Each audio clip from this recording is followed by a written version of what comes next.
नमस्कार दोस्तों, आखिर क्या हुआ जब महारथी कर्ण ने महादेव के महाशक्तिशाली महाविनाशक अस्त्र को हवा में पकड़कर हाथ से रोक लिया।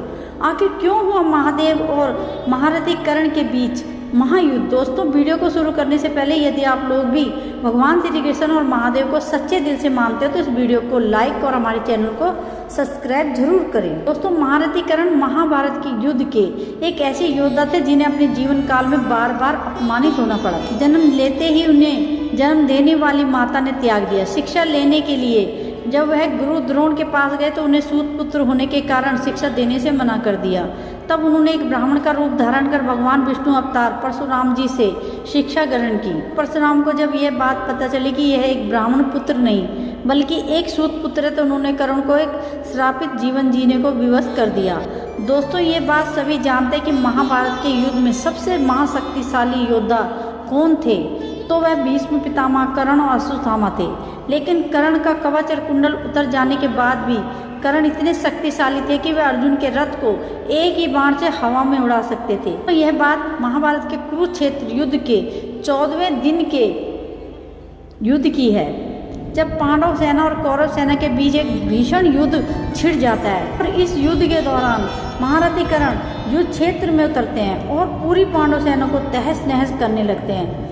दोस्तों, अब ये देखकर अर्जुन भगवान श्री कृष्ण से बोलते हैं कि हे माधव, देखिए कर्ण किस प्रकार हमारी सेना को नष्ट करते जा रहा है। यदि इस प्रकार चलता रहा तो आज हमारी सेना का सर्वनाश कर देगा।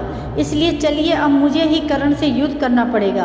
अब इस पर भगवान श्री कृष्ण अर्जुन को समझाते हैं कि हे पार्थ, तीनों लोगों में ऐसा कोई भी योद्धा नहीं जो सूर्यपुत्र कर्ण के सामने रात्रि युद्ध में खड़ा हो सके। और महारथी कर्ण को रात्रि की युद्ध में परास्त कर पाना या फिर रोक पाना असंभव है। जिसके बाद श्री कृष्ण मायावी राक्षस घटोत्कच का आह्वान करते हैं और उसको कर्ण से युद्ध करने का आदेश देते हैं, क्योंकि रात्रि के समय राक्षसों की शक्ति हजारों गुना बढ़ जाती है। जिसके बाद मायावी राक्षस घटोत्कच अपनी एक अक्षेणी राक्षसी सेना और भीमसेन समेत कई सारे महारथियों के साथ सूर्यपुत्र कर्ण पर आक्रमण कर देते हैं। अब महारथी कर्ण घटोत्कच के युद्ध करने आते हैं और फिर तब सूर्यपुत्र कर्ण और मायावी राक्षस घटोत्कच के बीच महाभारत का सबसे विनाशकारी सबसे भयानक युद्ध छिड़ जाता है। इस युद्ध में महारथी कर्ण अपने तीरों से सभी महारथी योद्धाओं को घायल कर देते हैं और उन्हें युद्ध छोड़कर भागने पर मजबूर कर देते हैं।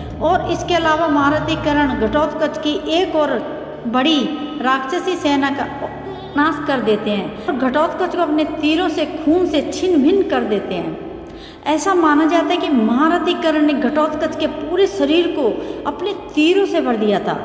घटोत्कच के शरीर में ऐसी कोई भी जगह नहीं बची थी जहां कर्ण के तीर ना हो।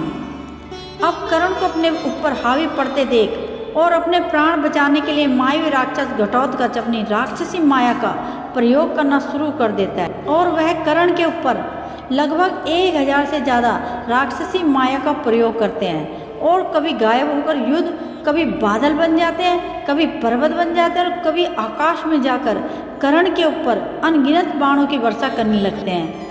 परंतु युद्ध में छल और माया का प्रयोग करने के बाद भी घटोत्कच कर्ण को युद्ध में रोक नहीं पाते और सूर्यपुत्र कर्ण अपनी धनुर्विद्या के दम पर घटोत्कच की 1000 से भी ज़्यादा राक्षसी माया को नष्ट कर देते हैं। तो दोस्तों, कर्ण घटोत्कच का युद्ध चलता रहा और कैसे हुआ इस युद्ध का अंत, और दोस्तों आखिर कैसे रोका कर्ण ने अपने हाथों से भगवान शंकर का अस्त्र, जानेंगे अगले भाग में। अगर आपको वीडियो पसंद आए तो वीडियो को लाइक करें और कमेंट करके हमें ज़रूर बताएं कि आपको वीडियो कैसी लगी और बेल आइकन को दबाना ना भूलें, ताकि जैसे इसका अगला भाग आएगा तो नोटिफिकेशन आप सभी को सबसे पहले मिल सके। थैंक यू सो मच दोस्तों।